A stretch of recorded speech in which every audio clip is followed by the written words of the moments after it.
주의 사랑으로 사랑합니다. 우리 전후좌우 계신 분들 같이 한번 인사 나누실 때 다시 한번 주의 사랑으로 사랑합니다 한번 인사하시기 바랍니다.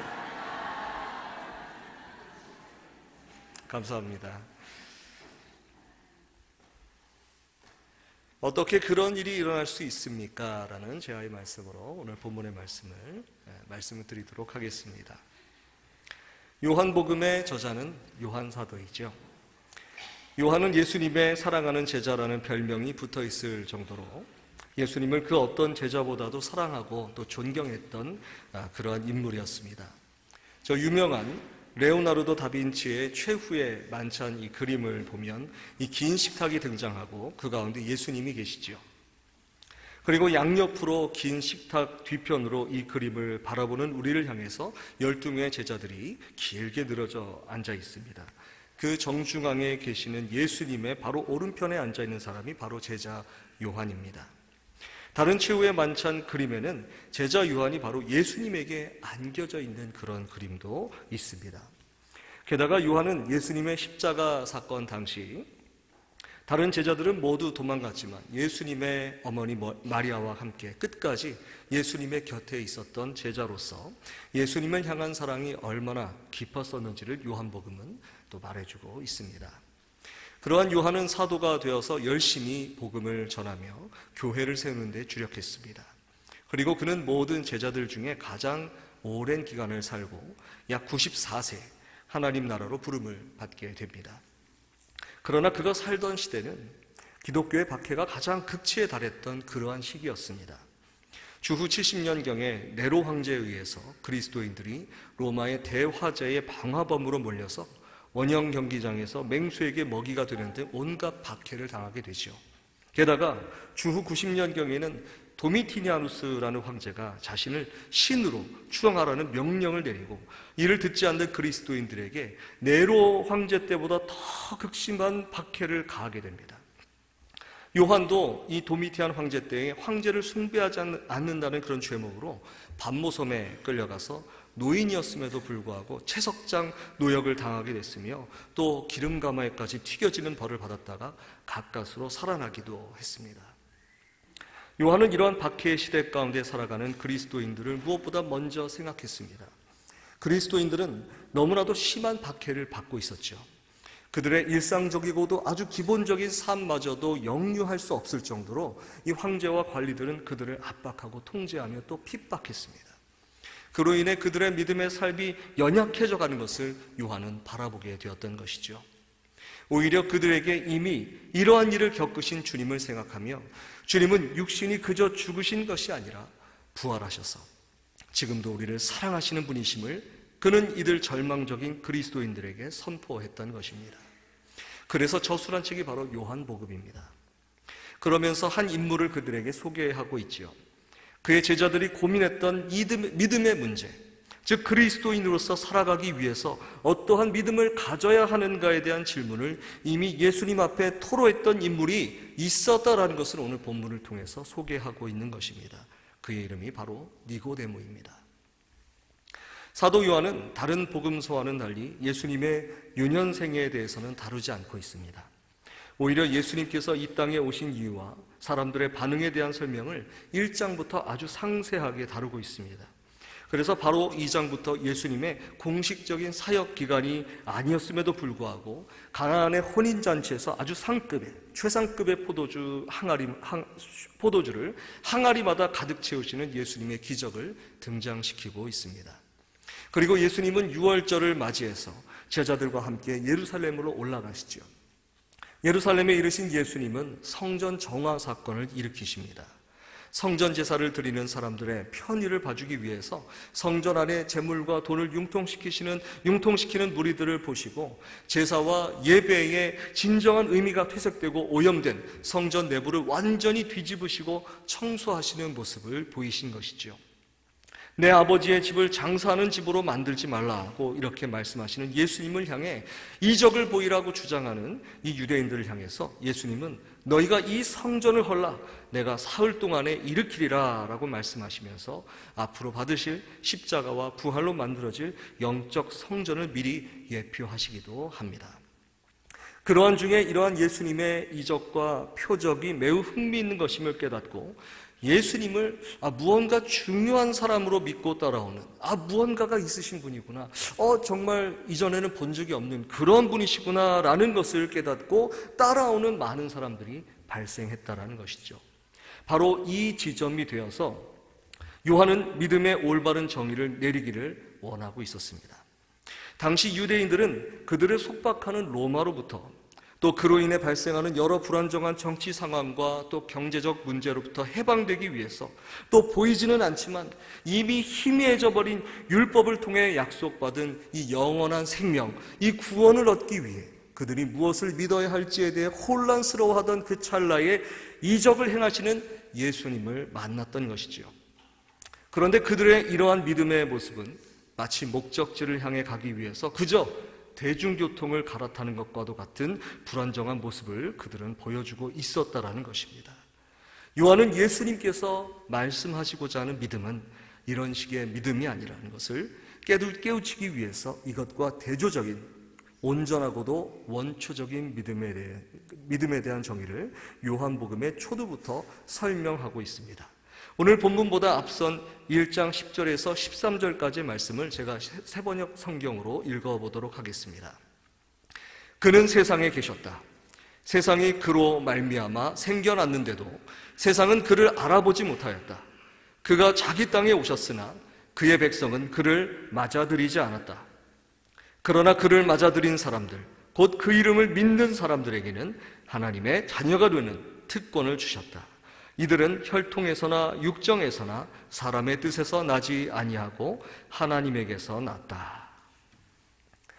요한은 본인의 세대의 도미티아누스 황제뿐만 아니라 예수님 시대의 유대인들마저도 교만이라는 영적 오염에 빠져 있을 때에 그들을 창조하신 하나님께서 당신 자신을 영접하진 않았지만 그들과 함께 살기 위해 아들 하나님이신 예수 그리스도를 이 땅에 보내셨음을 요한복음 서두에 강조하고 있습니다. 그들이 온전히 믿을 분은 바로 오직 한 분, 예수 그리스도를 아는 것입니다. 요한은 세상은 유한하지만 그럼에도 불구하고 사람들은 영원을 추구하고 있다는 것을 그의 제자들에게 가르칩니다. 황제마저도 자신을 신이라고 호칭하는 이 세상에서 세상을 온전히 구원하실 수 있는 능력이 있으신 바로 그분을 알고 또 만나고 깨닫는 방법은 오직 믿음이라는 것을 강조하고 있다는 것이죠. 강 건너 불구경하듯 그냥 알고 지나가는 것이 아닙니다. 우리를 구원하실 수 있는 분이 누구인지 깨달았다면 바로 그분을 내 마음에 또 내 삶에 모셔드리는 것입니다. 그리고 그분과 함께 살아가는 것입니다. 그분이 바로 우리의 삶의 통치자라는 것을 인식하면서 말이죠. 그러므로 예수님의 이적을 보고 따라다니며 마치 갈대처럼 본질을 깨닫지 못한 채 주변의 것만을 믿는 믿음과는 본질적인 차이가 있는 참 믿음에 대해서 요한은 바로 그 다음에 등장하는 한 사람을 통해서 깨우쳐주고자 하고 있는 것입니다. 이러한 믿음에 대한 고민을 아주 심각하게 고민했던 그 사람이 바로 니고데모였다는 것입니다. 니고데모는 당시에 율법주의의 최고로 알려져 있는 바리새파 사람이었죠.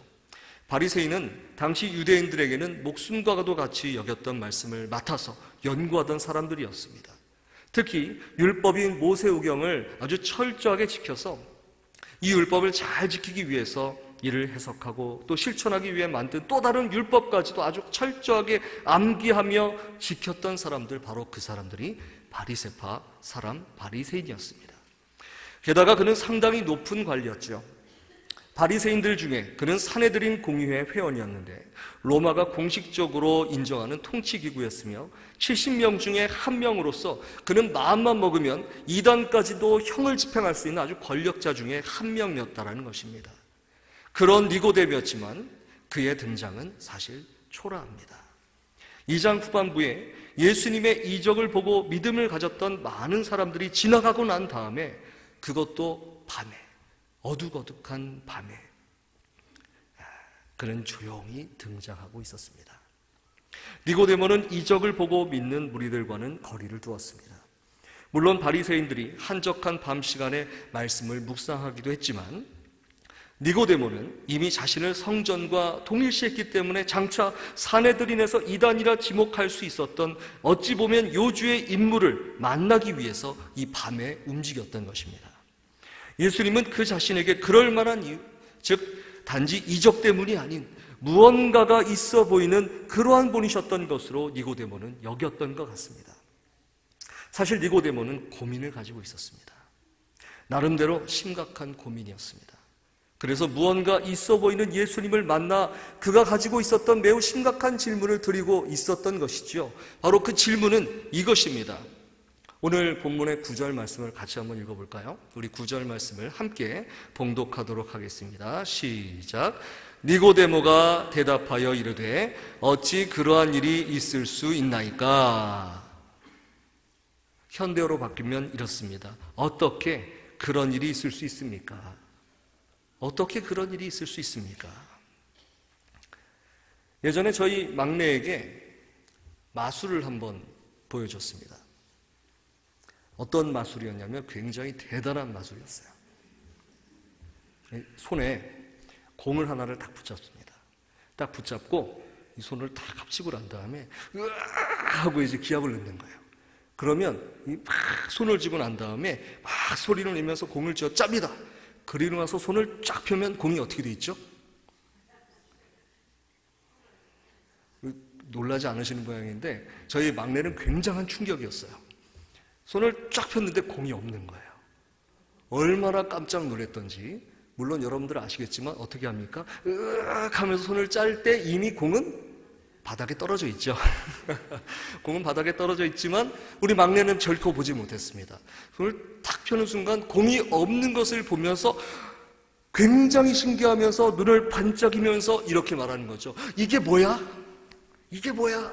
이렇게 하면서, 왜냐하면 5살짜리니까 5살 막 들어갔을 때이기 때문에 말을 이제 막 배우고 있거든요. 이게 뭐야? 라고 말하는 거죠. 실은 별것 아니지요. 별것 아닌데 이 막내에게는 자신의 눈앞에 아주 엄청난 일이 벌어져서 이거 믿어도 되는 일이냐 이렇게 저한테 물어보는 것입니다. 니고데모도 예수님께 사실 이렇게 물어보는 것입니다. 이걸 어떻게 믿습니까? 이걸 어떻게 믿습니까? 그런데 이 질문이 니고데모가 예수님과 만나 처음 들어본 질문은 아닙니다. 이 사건의 발단은 이렇게 됩니다. 니고데모는 사실 처음에 예수님께 아주 고상하게 이렇게 질문하고 있습니다. 선생님이 하나님께로부터 직접 오신 분이라는 것을 알고 있습니다. 하나님이 관여하지 않으면 아무도 선생님이 하시는 일, 곧 하나님을 가리켜 보이고 하나님을 계시한 일을 할 수 없습니다. 아주 이렇게 정중하게 이야기하고 있었던 것이죠. 그런데 사실은 이 말은 이런 뜻입니다. 저 말씀 좀 아는 사람입니다. 이렇게 목에 기부스를 다 교만 기부스라고. 여러분 기부스 중에도요 교만 기부스라는 게 있습니다. 이 교만 기부스를 탁 하고 예수님 앞에 얼굴을 이렇게 들이대고 있는 것이죠. 한밤중에 찾아온 이 니고데모라는 이 율법 학자가 이 정말 어떻게 보면 이단이라고 정죄를 받을 수 있는 그 사람 앞에 자기의 교만한 이 기부스를 하고 얼굴을 들이대고 있었던 것이죠. 예수님은 이미 니고데모의 의중을 알아차리십니다. 이미 앞선 구절인 2장 24절에서 이적을 행한 것을 보고 믿으려고 하는 사람들의 마음을 아신다 이렇게 성경은 말하고 있는 것입니다. 그러니 니고데모의 실질적인 이 질문은 그것이 아님을 예수님은 간파하시고 오히려 우문현답식으로 그에게 차근차근 이렇게 가르쳐주고 알려주시는 것이었습니다. 내가 나에게 물어보고 싶은 것이 바로 이것이란다. 그러면서 이제 3장의 말씀을 예수님께서 말씀하고 계시는 것이죠. 먼저 예수님은요, 니고데모가 가지고 있었던 하나님 나라의 본질에 대해서 다시 수정 작업을 해 주시고 계십니다. 본문의 앞절에 예수님께서는 우문현답과도 같이 이렇게 말씀하시죠. 진실로 진실로 네게 이르노니 사람이 거듭나지 아니하면 하나님의 나라를 볼 수 없느니라. 또 말씀하십니다. 진실로 진실로 네게 이르노니 사람이 물과 성령으로 나지 아니하면 하나님의 나라에 들어갈 수 없느니라. 육으로 난 것은 육이요 영으로 난 것은 영이니 내가 네게 거듭나야 하겠다 하는 말을 놀랍게 여기지 말라. 예수님께서는 니고데모에게 거듭남에 대해서 말씀하고 계십니다. 여기서 거듭남이란 말의 헬라어 원어의 의미는 다시 태어나다라는 의미입니다. 그런데 여기에 또 한 가지 의미가 또 있습니다. 바로 그것은 위로부터 나다라는 그러한 뜻입니다. 니고데모는 다시 태어나다라는 이 말에, 이 뜻에 말문이 막히기 시작합니다. 다시 어머니의 뱃속에서 아기와 같이 나와야 한다는 그런 말씀을 지금 예수님이 하시는 건가? 라고 하면서 그의 생각이 헷갈리기 시작하고 있는 것이죠. 사실 세상 사람들이 만약 이 상황을 보고 있다라고 한다면 오히려 니고데모의 질문이 정상인 것 같고 오히려 예수님의 답이 황당한 답변처럼 느껴질지도 모르겠습니다. 그런데 예수님은 거듭남이라는 이 어려운 난제를 니고데모에게 던지시면서 니고데모로 하여금 그 자신이 지금 어떠한 한계를 가지고 있는 것인지를 깨닫게 하고 계시는 중입니다. 니고데모의 이 첫 태도는 자신을 예수님과 거의 동일시하는 그러한 생각을 갖고 있었습니다. 당신도 이적을 행하는 놀라운 그런 분이시지만 저도 이미 모든 유대인들로부터 말씀의 전문가로 인정과 존경을 받는 사람입니다 라는 의미를 넌지시 예수님께 질문을 통해서 이렇게 드러내고 있지요. 그러나 사실 아직까지 니고데모는 이적을 보고 믿는 다른 유대인들과 그리 많은 차이를 보이지 않고 있었습니다. 예수님은 아직도 그의 시각이 땅에 머물러 있다는 것을 지적하시면서 오늘 읽은 본문에서 니고데모를 꾸짖고 계시는 것입니다. 우리 12절의 말씀도 한번 함께 읽어볼까요? 12절입니다. 시작. 내가 땅의 일을 말하여도 너희가 믿지 아니하거든 하물며 하늘의 일을 말하면 어떻게 믿겠느냐. 예수님은 니고데모의 눈이 지금 땅에 고정되어 있다는 것입니다. 니고데모는 바리새인이 저지르고 있는 실수를 그대로 따라하고 있었습니다.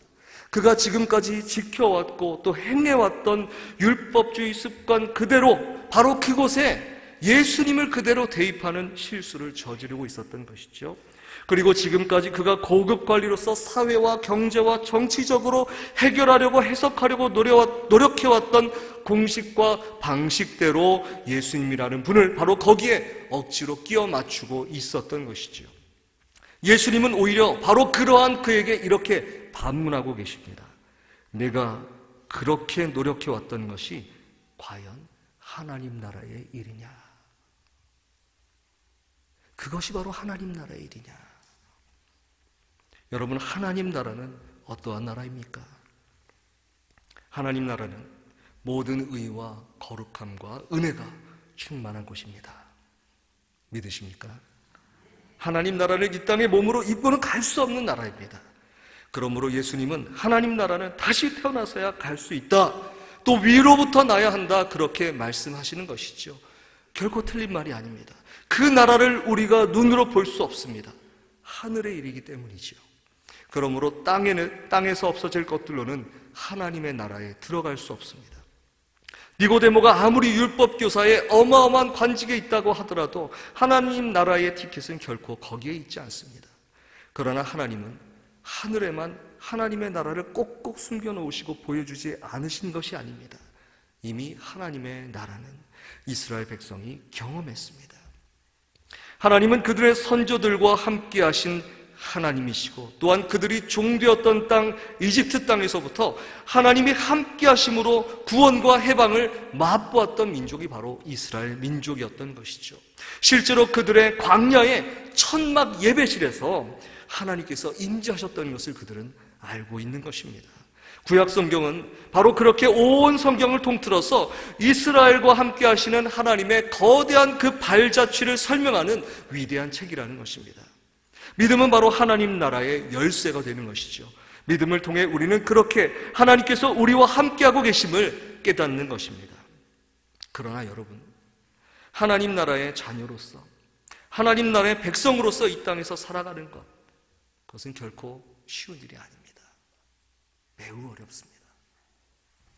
이 앞에 계신 우리 권사님들만 고개를 끄덕끄덕 이렇게 해주시는데 참 어렵습니다. 왜냐하면 아직도 우리가 이 땅에 소속되어져 있기 때문입니다. 아직도 옛 육신의 법이 우리를 옛적의 노예 습관으로 우리를 이끌고 가고 있기 때문입니다. 일례로 이스라엘 백성들은 어떻습니까? 무려 400년 동안 이집트에 노예로 살았던 그 이스라엘 백성들을 그들의 선조들과의 약속을 기억하여 하나님께서는 노예 생활에서 해방시켜 주시기로 작정하십니다. 그래서 그들에게 놀라운 기적도 보여주십니다. 10가지의 아주 놀라운 재앙, 특히 마지막 장자의 죽음은요, 아주 기가 막힌 재앙이었죠. 이를 유월절 어린 양의 은혜를 통해서 이스라엘과 바로 그 믿음 안에 있는 자들을 구원해 주시고 하나님의 섭리를 인정하지 않는 이집트의 왕으로부터 모든 백성과 심지어는 짐승들의 첫 새끼까지 다 죽이십니다. 그리고 마지막까지 전차 600승을 끌고 그들을 죽이려는 이집트의 군마와 또 드넓은 홍해 사이에 갇힌 이스라엘 백성들을 위해 친히 홍해의 마른 땅길을 열어주셔서 그들에게 완전한 해방을 허락하시는 하나님이었다는 것입니다. 이제 그들은 완전한 해방과 구원을 맛보았습니다. 이제 그들을 노예로 속박하던 모든 것이 그들 앞에서 사라졌습니다. 그들이 노력해서가 아니죠. 전적으로 하나님께서 그들을 위해서 계획하신 구출 계획과 그 실행 덕분입니다. 그러나 그들은 광야 생활 가운데에 이골이 나고 맙니다. 광야에서 살아가는 것이 아주 지겨워 죽겠습니다. 매일 매 시간마다 하나님께서는 그들이 배고플까봐, 그들이 혹시 배에서 꼬르륵 소리 날까봐 만나와 메추라기로 그들을 배불려 주셨지만 그들은 갑자기 애굽의 노예 생활 때에 먹었던 부추와 양념들이 생각이 나죠. 거기서 노예로 살았을지언정 정말 자기 욕심대로 살았던 그 삶이 다시 한번 그리워지는 것이죠. 그러므로 이제 오히려 그들을 인도한 모세와 아론을 향해서 불평과 불만을 늘어놓고 심지어는 그들에게 큰 폭력을 행사하기까지 합니다. 그때 하나님께서 그들에게 나타나시면서 불뱀을 풀어놓으시죠. 불뱀이 이스라엘 민족을 물어 죽이니까 모세는 하나님께 기도합니다. 하나님은 그때에 모세를 향해 말씀하시죠. 불뱀을 만들어 장대 위에 달아 물린 자마다 그것을 보면 살리라. 모세는 놋으로 뱀 모양을 만들어서 급히 막대를 들었고 이를 바라보아야 사는 것을 믿는 사람들에게는 구원이 있게 되었다라는 것입니다. 하나님께서 이스라엘 민족에게 깨우쳐주고 싶은 것은 그들이 하나님을 만났더라도 그들에게 주신 약속과 말씀 속에서 하나님께서 그들에게 진정으로 원하는 삶이 무엇인가, 바로 그것을 깨달아야 했었다라는 것을 그들은 이해했어야 되는 것입니다. 즉 믿음의 삶이 무엇인지에 대해서 제대로 그들은 알았어야 했다는 것입니다. 믿음은 땅에 속한 것이 아닙니다. 하늘에 속한 것입니다. 이 땅에서 행해지는 어떠한 노력으로 얻어지는 것이 아닙니다. 그러나 이 땅에서 하나님 나라를 경험하지 못하는 것이 아닌 것입니다. 하나님께서는 애굽의 종되었던 땅에서 그들을 구원해 주셨습니다. 그리고 홍해의 세례를 통해서 그들을 하나님의 소유로 인쳐 주셨습니다.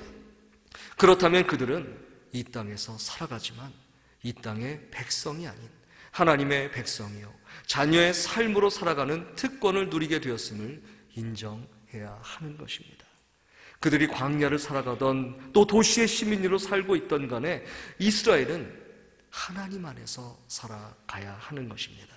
그들이 할 수 있었던 유일한 것은 바로 하나님 안에서 사는 것입니다. 갈라디아서 2장 20절은 이렇게 말씀하고 있습니다. 내가 그리스도와 함께 십자가에 못 박혔나니 그런즉 이제는 내가 사는 것이 아니요 오직 내 안에 그리스도께서 사시는 것이라. 이제 내가 육체 가운데 사는 것은 나를 사랑하사 나를 위하여 자기 자신을 버리신 하나님의 아들을 믿는 믿음 안에서 사는 것이라. 사도 바울은 하나님 안에서 사는 것을 신약 시대에서는 이제 우리를 위해서 십자가에서 죽으신 그분 안에서 사는 것임을 못 받고 있습니다. 바울도 사울이었을 때에 예수님의 제자들을 박해했던 사람이었지요. 율법의 사람으로서 그것이 옳은 일을 하고 있다, 그것을 당연하게 여겼었습니다. 그러나 그는 그리스도 예수 안에 생명이 있음을 발견합니다.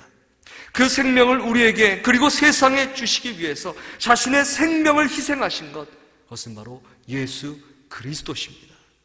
예수님의 부활의 삶 가운데 우리가 거하는 것, 그것이 진정한 하나님 나라를 예비하는 믿는 자들의 삶인 것입니다. 여러분, 하나님의 나라는 바로 믿는 자에게 주어지는 것입니다. 니고데모와 같은 사람에게도, 또 이적을 보고 믿어보려고 오는 사람들에게도 쉽게 주어지는 것이 아닙니다. 요한복음에서 사도 요한은 믿음의 궁극적인 모습에 대해 우리에게 보여주고 있습니다. 아니, 그것으로 마무리하고 있습니다. 요한복음 15장 14절과 15절 두 절의 말씀인데 우리 같이 한번 찾아서 읽어봤으면 좋겠습니다. 요한복음 15장 14절과 15절 두 절의 말씀입니다. 요한복음 15장 14절과 15절 두 절의 말씀입니다.